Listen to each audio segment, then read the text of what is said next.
¿Qué tal, gente? ¿Cómo les va? Video cortito de Siciliano en su taller, video cortito. ¿Se acuerdan que yo les había comentado que había perdido la primitiva llave jade verde 8 pulgadas de gran apertura? Bueno, muy contento con haberla encontrado.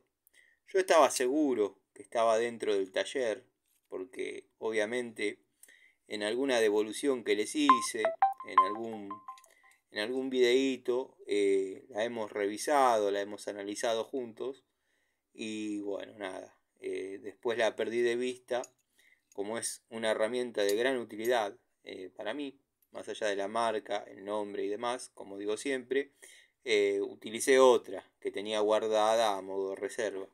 Bueno, estaba en esta caja con llaves que por ahí uno conserva con un poco más de cariño, ¿no? Alguna Raselli antigua.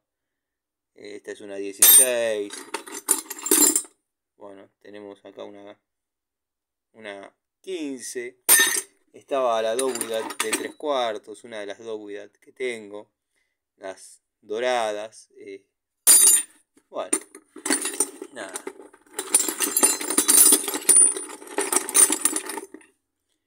Quería contarles la novedad. Apareció. Yo sabía que no estaba loco. Yo sabía que no la había perdido en otro lado ni nada. Simplemente la tenía caída en algún lugar y sin querer. Revisando en viejas cajas. Estas son cajas de herramientas viejas que están en el taller. Que uno, bueno, guarda cosas, pone cosas. Generalmente no tienen las tapas. Ya había inmiscuido ahí.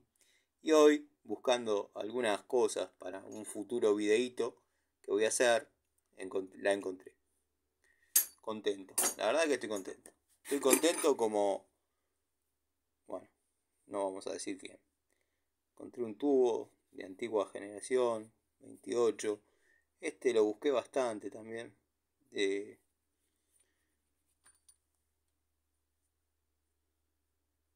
Made in Checoslovaquia. Yo lo tenía como polaco, bueno. No es polaco el loco. Tengo la llave manija también.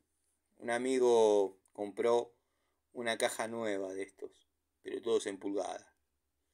Hermoso, hermoso juego. Así que nada, gente, les mando un saludo. Era un videíto cortito. Vieron que cuando encuentro una herramienta perdida me da alegría. Y bueno, hago un videíto y les comento la novedad. Les mando un saludo y vamos preparando la charlita.